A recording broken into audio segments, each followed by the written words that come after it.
جانتے ہیں ہم نے اپنے بچوں کی تعلیم کے لیے ناظرہ قرآن مجید پڑھنے کا ٹائم، اس پہ پیسہ، اس پہ توجہ ہماری کتنی ہے کہ اگر بچہ ٹیوشن پڑھ کے آ کے سویا ہوا ہو تو قاری صاحب کل آنا، بچے نے آج پیپر دینا ہے، وہ ذرا آرام کر رہے ہیں۔ قرآن مجید کی ہماری پرائرٹی کتنی ہے آپ بہتر سمجھتے ہیں۔ میرے نبی کا ارشاد ہے، اس حال میں ہی صحیح، جس نے اپنے بچے کو قرآن ناظرہ پڑھایا، تو جس نے پڑھایا بچے کے نہیں، اس کا معاملہ اور ہے، جس نے اپنی اولاد کو قرآن پڑھایا،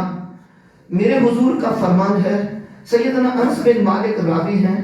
اور اس صدی کا بڑا مفسر طبیان القرآن کا مصنف اس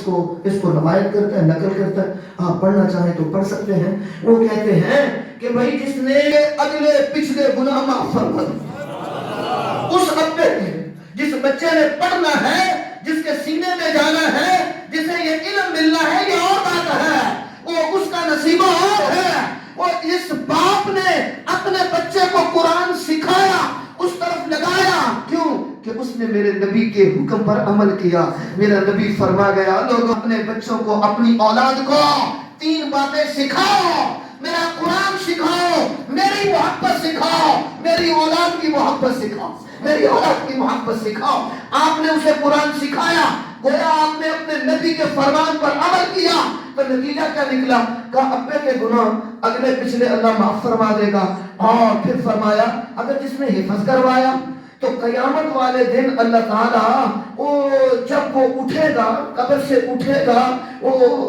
اللہ تعالیٰ نے قرآن میں کہا ہے، بھئی قرآن مجید کی آیت ہے کہ کل قیامت والے دن قبر سے اٹھتے ہوئے سب کے چہرے ایک طرح کے نہیں ہونے، کچھ چہرے ایسے ہوں گے قبر سے اٹھتے ہی روشن ہوں گے، وجوہ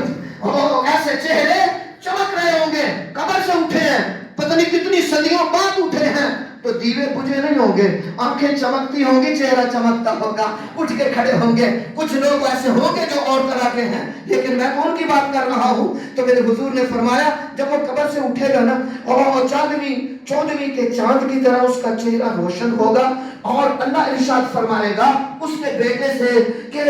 تو قرآن پڑھ، تیرے ابے کے درجے ہم اونچے کرتے جاؤں۔ قرآن تو پڑھ کہ ہر آیت پڑھ، تیرے باپ کا درجہ بلند ہوگا، تیری تو منزل وہ ہے جہاں تو وہاں پہنچے گا۔ قرآن پڑھتے پڑھتے، قرآن پڑھتے پڑھتے آج اس نوجوان نے جس دن پہلے دن قرآن پڑھا تو اسی لمحے میرے کمزور بندے کے عقل میں آئی کہ یار زندگی کتنی سی ہے، یہ ایک آدھ دن کے بعد ہونا ہے، والناس پوری ہو جانا، اور پھر ہم نے قبروں میں اتر جانا ہے۔ ایسا ہی پتہ نہیں چل رہا کہ یہ ایک دن پہلے جو ہے، یعنی کچھ ٹائم پہلے ہم پہلا سپارہ پڑھ رہے تھے، آج آخری سپارہ پڑھ کے اور آخری آیتوں کی تلاوت کر کے بہت جلد لوگوں قبر میں اتر جانا ہے۔ میرے حضور فرما رہے ہیں کہ اللہ اس حافظ کو کہے گا، اور سونے تو آج قرآن تو پڑھ، درجے میرے ابے کے ہم اونچے کریں گے، بلند تیرے باپ کو کریں گے، جس نے تیری رکھوالی کی، تیری تربیت کی، تجھے قرآن سکھایا، پڑھایا۔ اس لیے لوگ کہتے تھے ڈاکٹر بن کے پیسے کمائے، وہ کہتا تھا قرآن پڑھ کے نبی کا نوکر بن جائے۔ تو آج دیکھ پھر وہ ڈاکٹر والوں کے ادھر گئے اور قرآن والے کدھر گئے۔ اس لیے جو ہے یہ بات آگے بڑھتی ہے۔ نبی پاک صلی اللہ تعالیٰ علیہ وسلم